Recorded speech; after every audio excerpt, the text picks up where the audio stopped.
Well, Michael, good morning. Good morning, Bob. It's good to be with you this morning. I'm excited about our conversation. Yeah, it's actually been a while since we've talked. I think maybe getting on close to a year, and uh, I started this podcast maybe a few months back, trying to do something a little bit different. We might talk about VR a little bit. We might talk about education, but really, I want to talk about you. I want to learn a little bit more about your background and upbringing, and then we'll kind of just go from there and see where the conversation takes us.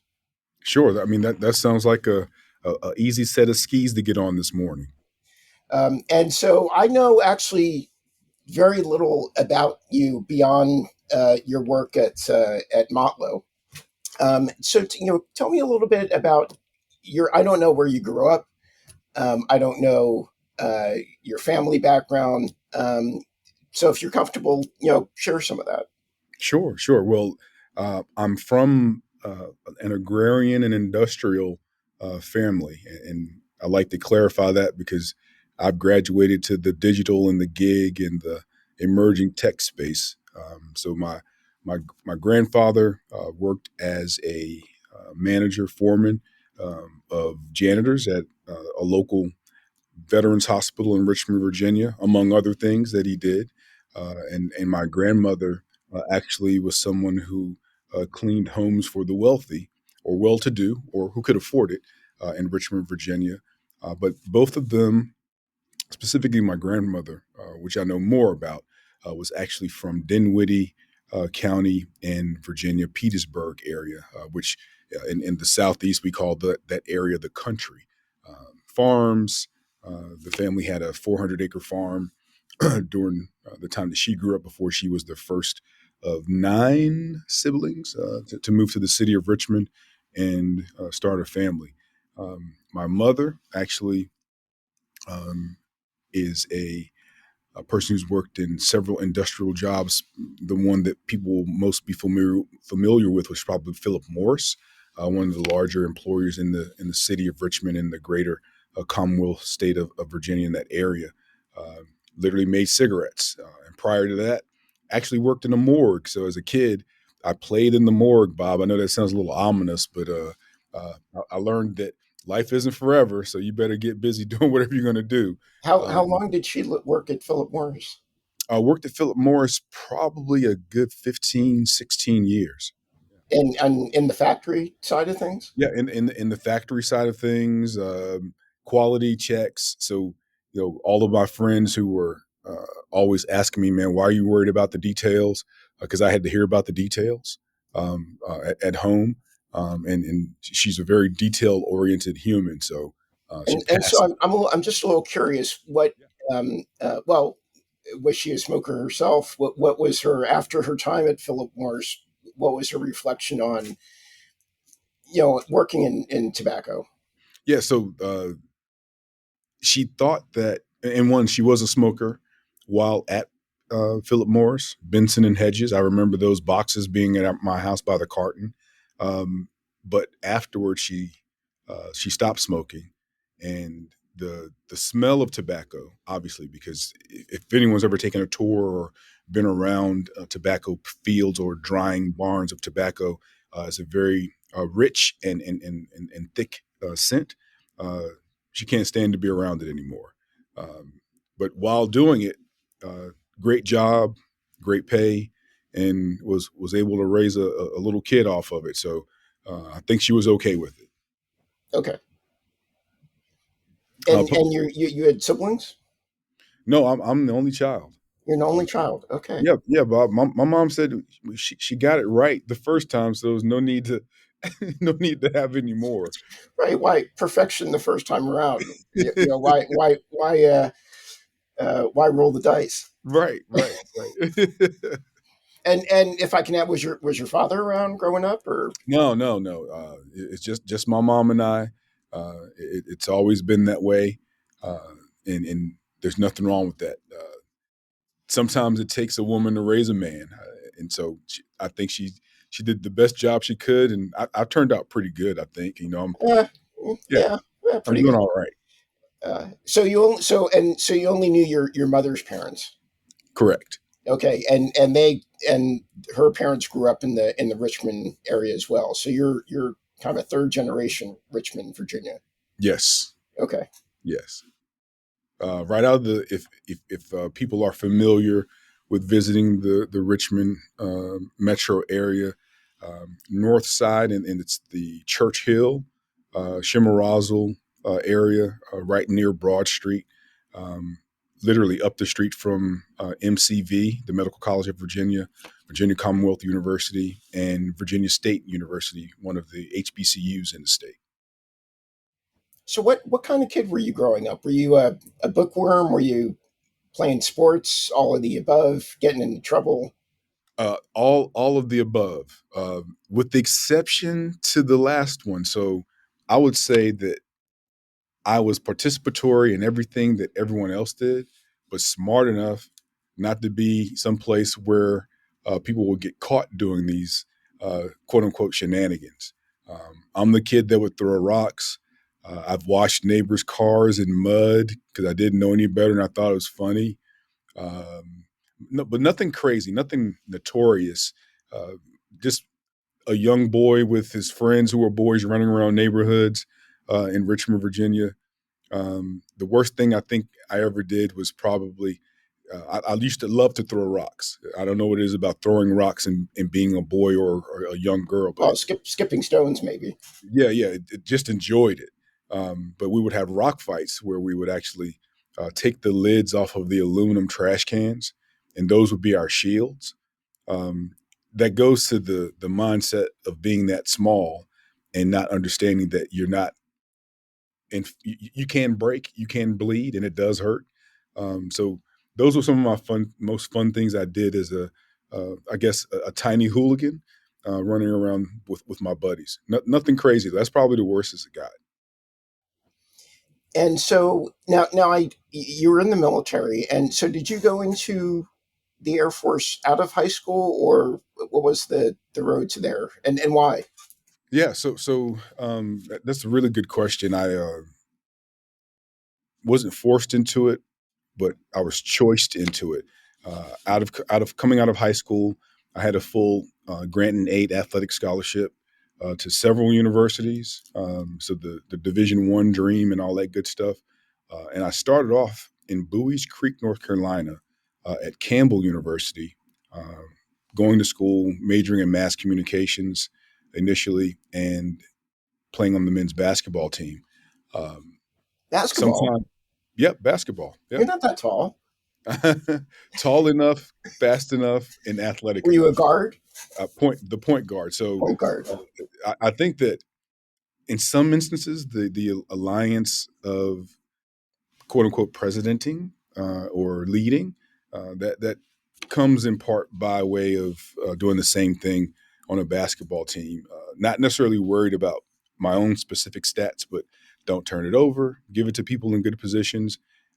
Celebrate them and quietly, one on one, inform them where they can do better. I think that's one of those. Those are some of the skills that I think have been translated from playing basketball at that level, at a high level. But ultimately, sometimes young people, and I was one of them, you think that your talent is actually, you think your talent far exceeds what you're actually capable of. And I wanted to play, and I thought that I should start. And when that didn't happen as a freshman, I said, well, I can pick up my bags and go elsewhere. So I transferred to James Madison University, where Lefty Driesell was the coach.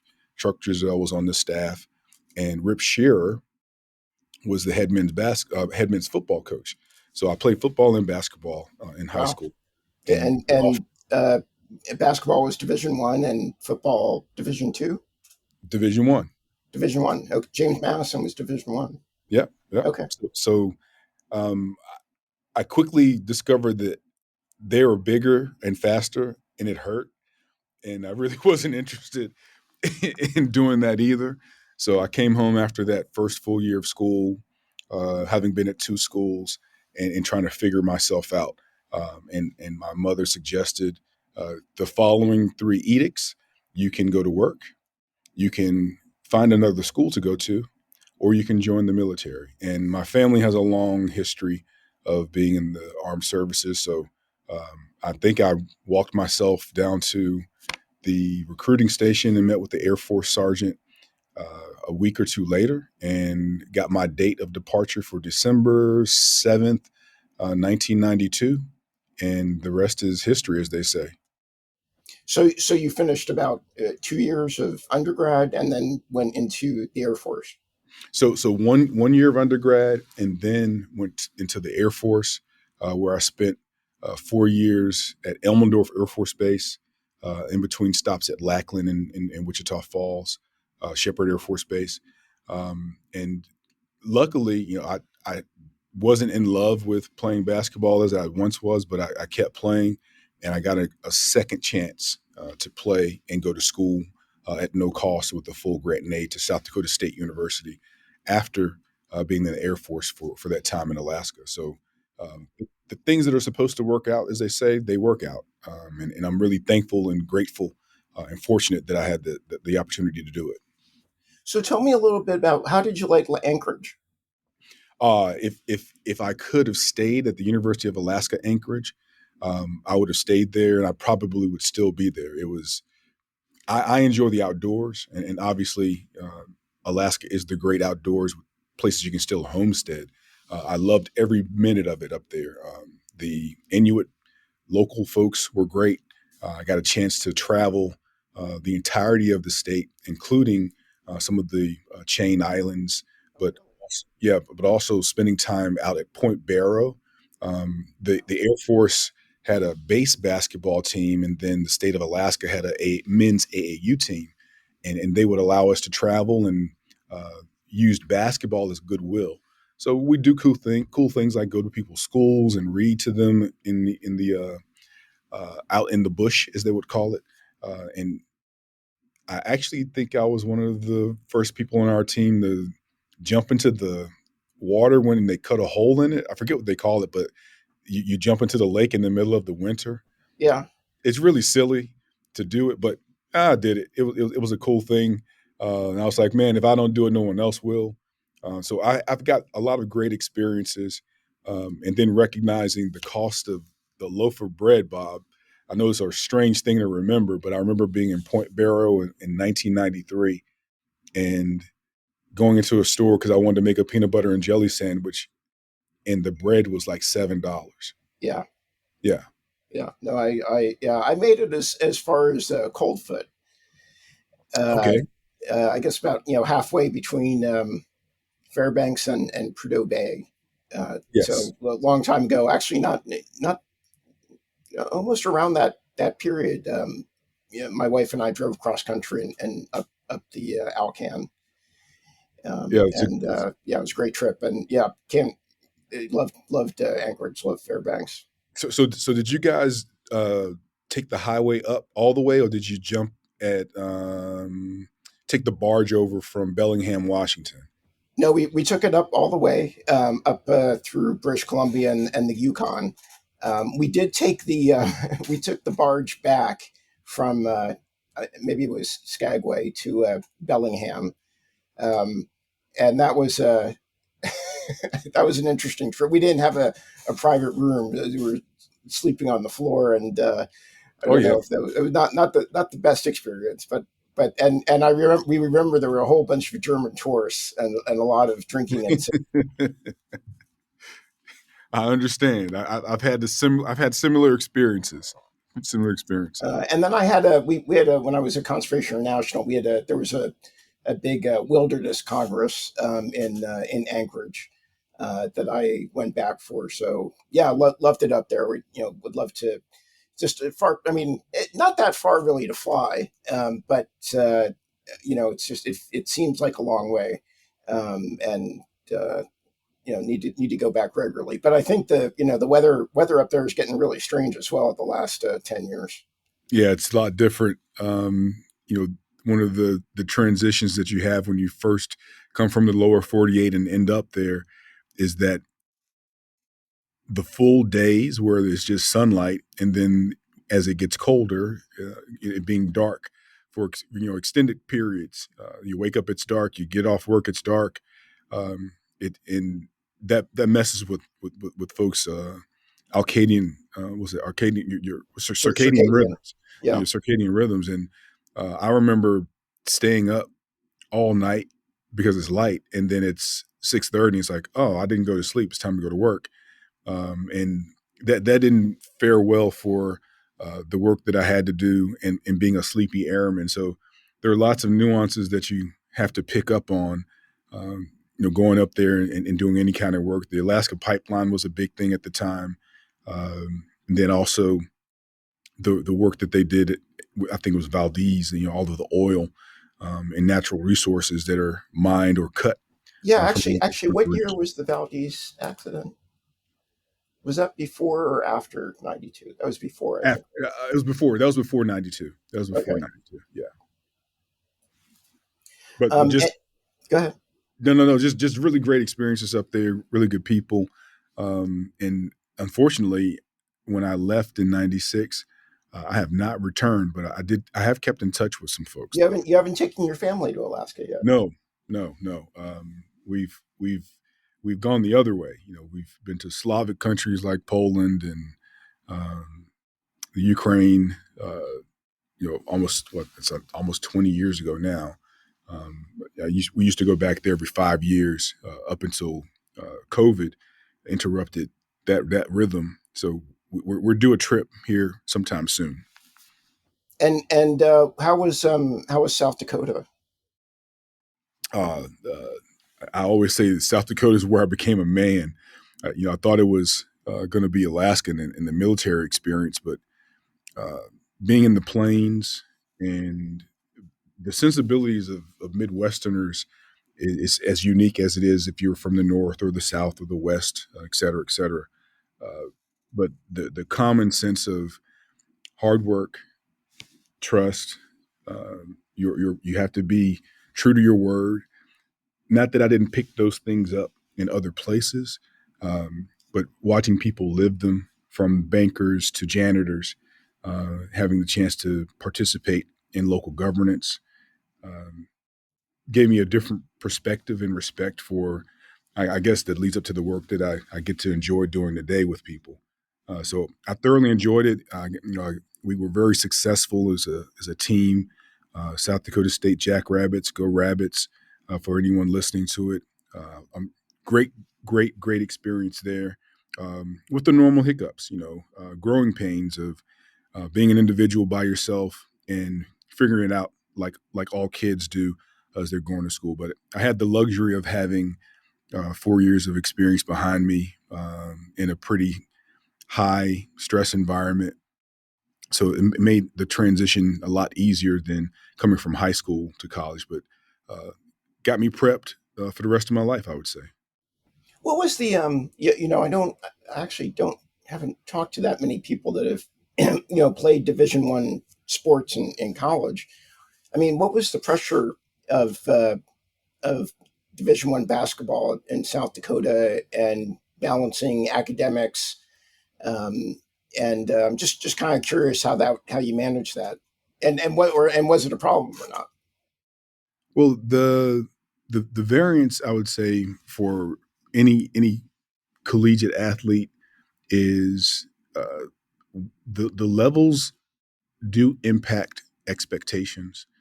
And I don't mean that people don't want to quote unquote win, or programs and institutions don't want to win. But there's a difference between being in an SEC school and a non-SEC school. The expectation is that you're competitive year in and year out, and there's hefty weights associated with that. Balancing academics and the expectations of 40 to 60, sometimes 70-hour weeks as a student athlete, it's real. And I, again, these are experiences I think that shape uh, all kinds of leadership, because the ability to balance doing well in school, not just getting by, but doing well in school, as well as training and being committed and connected to teammates from all over the country. Um, those were and those are, I think, assets and tangible skill sets in terms of being able to communicate effectively, body language awareness, and knowing where to find resources. When you're not good at math or reading or writing or whatever it may be, you can find those resources. And I would say like the last thing that was a shift, uh, as I mentioned before, I was interested in mass communications to get started, and then I was more interested in STEM when I came back. But the idea of missing practice or missing workouts, you have to be committed to that. So literally the reason I became an English major is because some of the things that I wanted to do in the STEM area conflicted with practice. And at the end of the day, uh, you have to be where you have to be, right? So uh, English it was. So it's a balancing act, and I think people who are successfully able to do it are better for it in the long run. So did you have some, I guess through your military years and then the 2 years at South Dakota, did you have an idea of what career path you were heading toward? Yes, I mean, clearly I thought I was going to be a lawyer, Bob. Seriously, I was, when I committed to We doing. don't need any more lawyers. Yeah, but then, look, I was told that too. Collins Byrd, who was the dean and may still be the dean at the University of Minnesota Law School, was the son-in-law of one Dr. Dorothy Butler, and Eugene Butler III, who was a Tuskegee airman who worked at South Dakota State University. And I thought I was going to graduate and go on off to University of Minnesota to go to law school. Uh, but they also had an opportunity to be a TA and pay for my master's degree. And I really liked Brookings, South Dakota, so I decided to stick around. Um, Moving into this kind of role, I never really imagined it, to be frank. I thought that I would finish, teach as a professor, move through the ranks, write some books, and be as socially active and developing young people as possible. The normal stuff: have a family, uh, live a nice, rich life uh, of the academy. And I was well on my way until someone said, "Hey, have you ever thought about doing any administrative work?" and as they say, the rest is history. Here we are. So you ended up teaching English for the most part for a number of years. Taught English for a few years, and then took a took a break.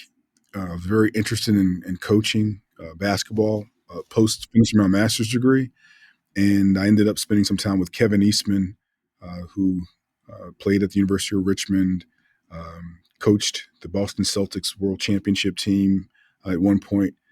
So I was running camps for him, helping him with skills camps in the Richmond, Virginia area.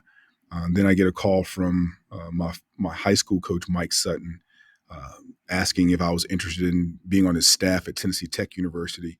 And he reminded me, hey, they have a PhD program that you might be interested in. So school and basketball, or school and sport, really, there's always been a duality for me there, um, not having one without the other and trying to balance doing both simultaneously.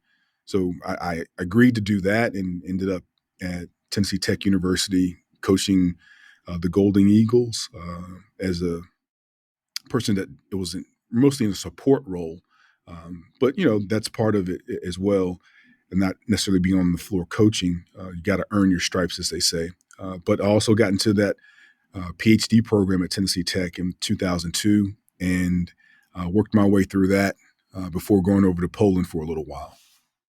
So I mean, basketball has really paid for three major degrees over the Yes, years. yes, all of it, all of it. Well, so tell me about Poland. What was that was during your PhD time? Yes. So I'd written about, and more important, it's not necessarily I've written about. I was interested in uh, cultures, and specifically being in South Dakota, going backwards to go forwards. The Lakota Sioux Nation. There was a reservation near Brookings, South Dakota, and I got to spend a little bit of time, not as much time as I should have or could have, um, engaging with members of that community. And the connector was music. I thought it would be basketball, but basketball was just a precursor to, get a deeper context of what moved that community, and it was music, among other things. So I initially wrote about, as in my master's thesis, the use of jazz and blues in African American and Native American literature. And fast forward, I was still interested and thought that music was the great equalizer. As many people would say that sport is the great equalizer. But for me, I don't know a person who doesn't like some kind of music. So I thought that hip hop would be a very interesting theme to explore. And at the time, people like Mark Anthony Neal, who's down at Duke University, sociologist by trade, but cultural anthropologist by the work that he has done, and some others, Michael Eric Dyson, they were writing about hip hop from this national trope. And so I had needed to go someplace else to do the work because I wanted to write about hip hop. And Poland ended up being the place. So I wrote about Polish hip hop as a form of situated learning and multiliteracies, still keeping the linkage to literacy and reading and writing, specifically English, but contextually trying to understand why in the world would people in a 98% Catholic backed country in terms of their religious beliefs be interested in this urban, gritty um, theme of trying to figure it all out, and didn't really get it until probably 3 months in the Bloco Vista, the block of flats, uh, which is the equivalent to the Polish ghettos, but also in the suburban areas where Puszczykowo and Poznań, where it's really green, Jelena Góra, the Green Mountains, places that I didn't expect hip hop to live, because hip hop for me was contextualized as a very urban, gritty uh, pathway to telling the story. And these folks in Poland looked at it as a way not just to tell the story, but a belief system. So it was pretty cool. I had a great couple years there as well. And where during this journey did you meet your wife? I saw my wife out of the window of Dr. John Wheeler's office as I prepared to go to Poland, and she says that I embellished the story, but this is what happened. I looked out the window, and Dr. Wheeler was talking, and I ceased to hear him, and he said something else, and I snapped out of it, and I said, "Who is that?" And he said, "Oh, that's Jamie. She works over in the development office." And I tried to meet Jamie as quickly as I possibly could. So I met her right before I left, and we got married as soon as I got back, pretty much. Really? Yes. So like dated for just a couple months?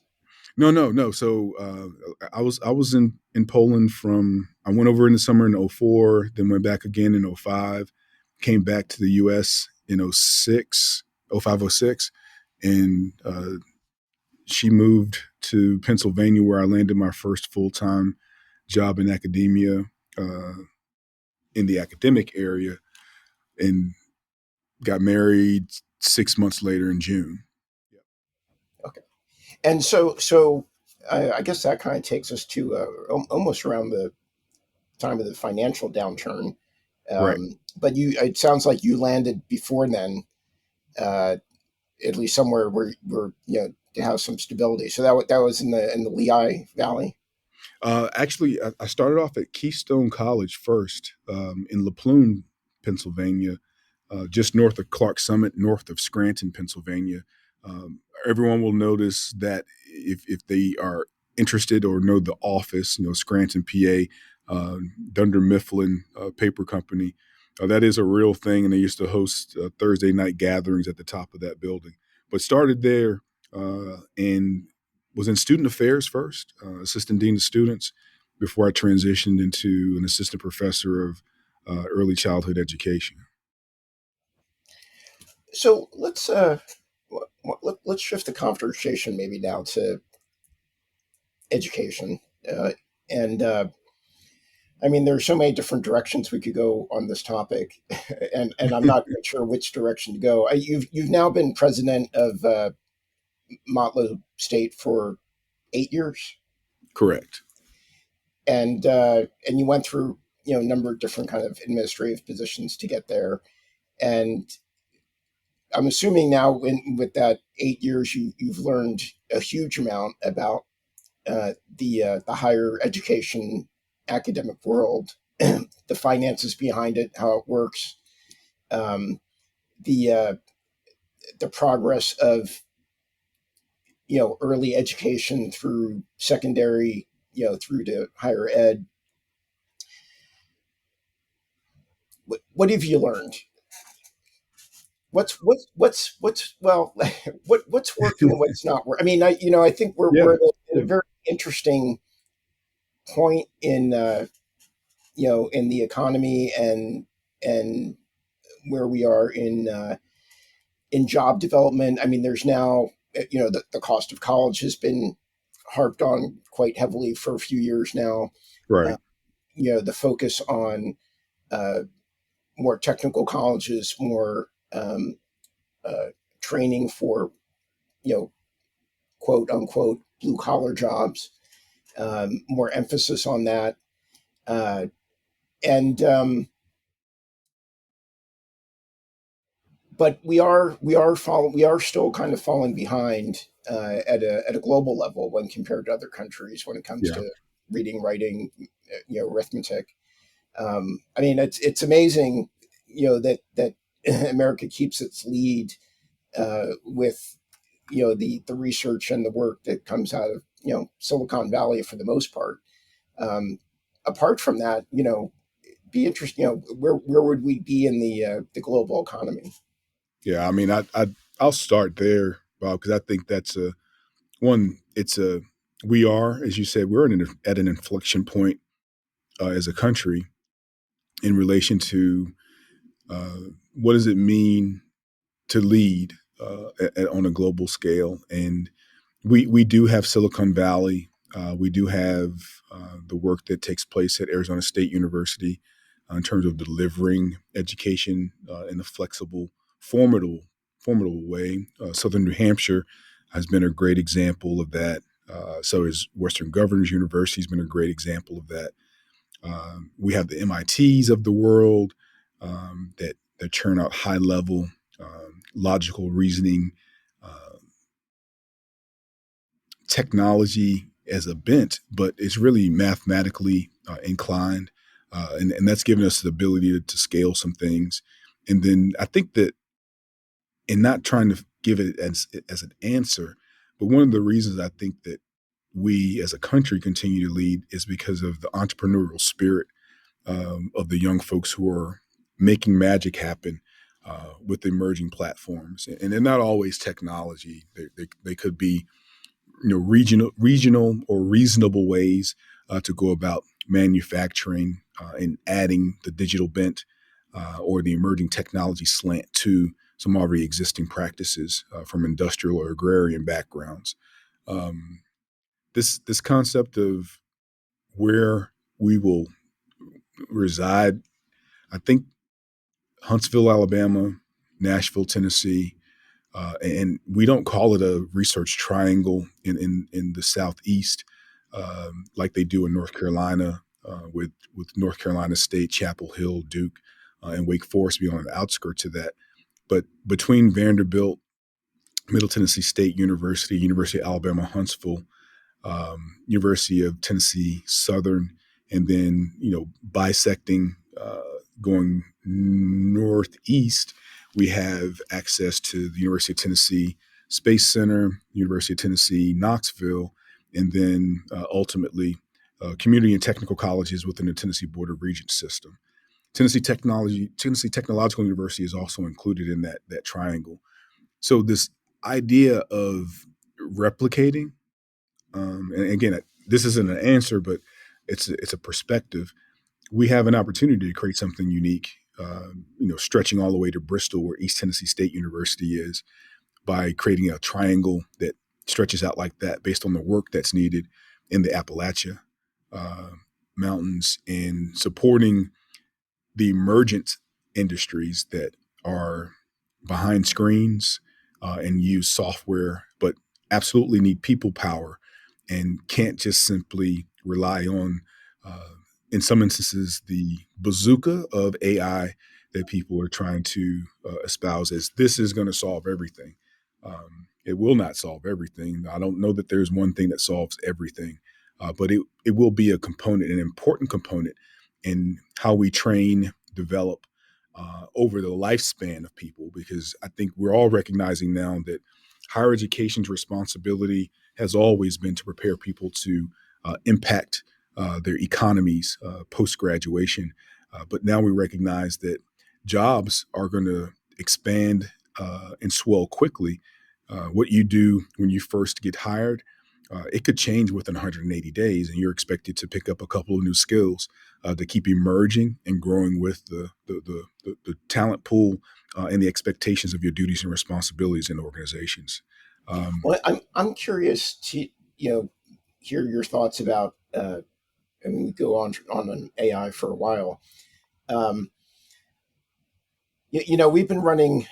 I feel like as a society we're running two grand experiments. That the last experiment for the last 10 years has been the impact of social media on a entire generation. right. How they think, how they interact, how they socialize, their attention spans. Um, I mean, so many different areas, and we're now kind of starting another huge social experiment with AI. And and as an English teacher, I mean, I don't know, I'm not privy to how AI is being used today, right now, within elementary schools Right. uh, or secondary. My own experience, uh, I mean, AI is wonderful for cleaning up your writing, but are we going to lose an entire generation that doesn't know the basics of the English language because AI has been their crutch and has just made it so easy? Yeah. I'm hoping that those who are in the pre-K uh, to 12, so the primary, middle, and secondary schools, they're going to be folks who still think it's valuable, and it is valuable to be able to parse a sentence on a board.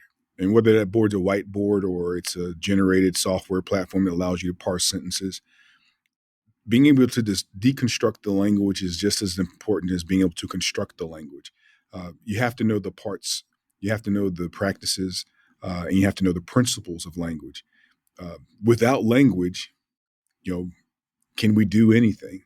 And I know that we can do mathematical equations without language, but still, math is a language, in my opinion. So I can't fathom a learning scape where fundamental practices such as being able to write or type, being able to communicate effectively, and demonstrate through various levels of comprehension um, how something is constructed and deconstructed. So I know that we lean into software, and we will continue to lean into software and algorithms and the like. But the basics, I think, need to continue to have you put your hands on things for all intents and purposes for now, because contextual, compliant, and when I say compliant, I'm talking about actually putting your hands on something like the Udera Welty novel Neighbor Rosicky. A farmer doesn't just get a bot to do the farming. The farmer still puts his hands in the dirt, or her hands in the dirt, to see how the soil is, to smell the soil. The same thing can be true of writing. Um, Picking up a pen and a pencil. I know that we've moved away in some states from cursive and things like that, but being able to deconstruct and construct language will continue to always be very, very important. Just because we can talk to Siri, talk to Alexa, or talk to whatever someone may have created and call it by name, doesn't mean that's the only way we ought to be engaging with each other and our electronic platforms. Do you have any insight into, um, within the Tennessee public school system and K through 12, how they're adapting or thinking about AI within the curriculum? I do. My wife works in the high school where my son attends, Upperman High School, and the use of AI at this point, because at a state level and at a system level and at a local level, and so the systems being higher education, Department of Ed, uh, and the state obviously being the state of Tennessee, but at the local level, I think that there's still some want to understand the framework around what is good and bad prompting. What are the use cases? It's still so new for most people. It's really new. It's not new for you and I, Bob, but it's so new for most people. Um, they want to make sure that the students are doing the work and prepared to go on to do whatever they're going to do next. So at this point, I have not seen frameworks or policies at a local school level. I'm not saying that they don't exist. I don't know all 95 counties inside and out, but I can say without any reservation that I know that we're working towards that as a state. In December of this year, the Governor Bill Lee has put together a task force that's working on AI policy and scope. We know that 2 years ago, the European Union put something together already, if not a year ago. They put together a policy already. We'll see the semblance of a policy for the state of Tennessee created out of a white paper or research review from a group of intellectuals and business people, et cetera, that will go through our next legislative session in 2026. The Tennessee Board of Regents, we have a generalized AI policy that is informing, as you mentioned, that K through 12. But since we have the middle college where we're seeing 10th, 11th, and 12th grade students taking our courses, it is impacting our kids, and our faculty are learning and choosing uh, how they will use it in the classroom and what the parameters are. I think it's kind of the way that we've had Scantron to electronic tests. For a long time, people, and sometimes some people may still use Scantron, but the testing centers, you choose to use a tool, AI, being the tool, the new tool, the nouveau tool, and you have to determine the framework in which that tool is going to be reasonably, responsibly, ethically, morally just for the purposes of teaching and learning. Um, the part about Motlow State as a teaching and learning institution, although we do semblances of research, but we're a teaching and learning institution.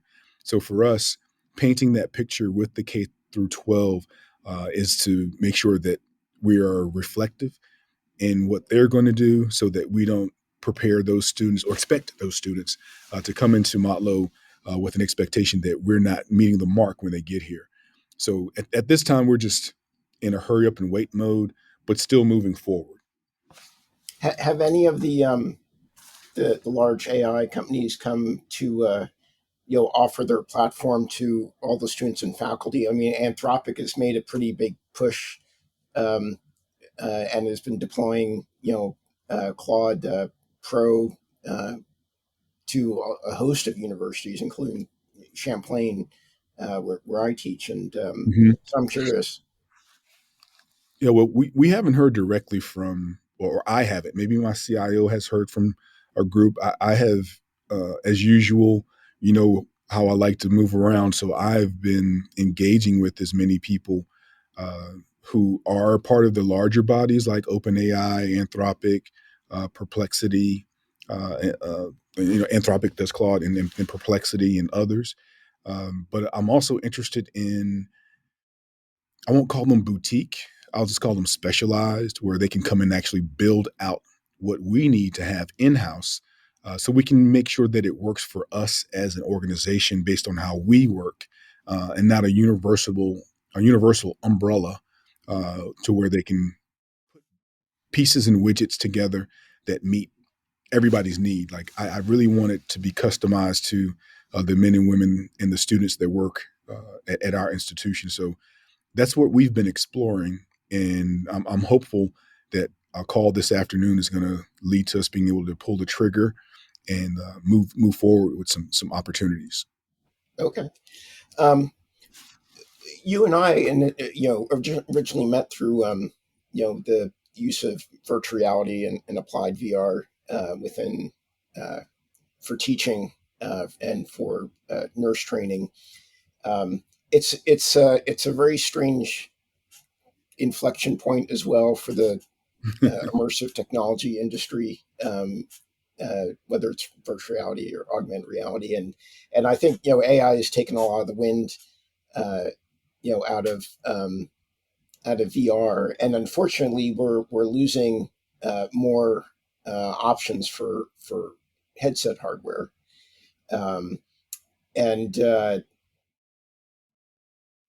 I'm just from your point of view, where just thinking about the last 18 months, 24 months, where's VR, within Motlow today? Is it stable? Is it been, is it growing? Has it been highly adopted, or are you starting to kind of taper off from it a little? Well, we still take an integrated approach to it, and it's embedded into uh, many of our courses. So we're not going to walk away from VR.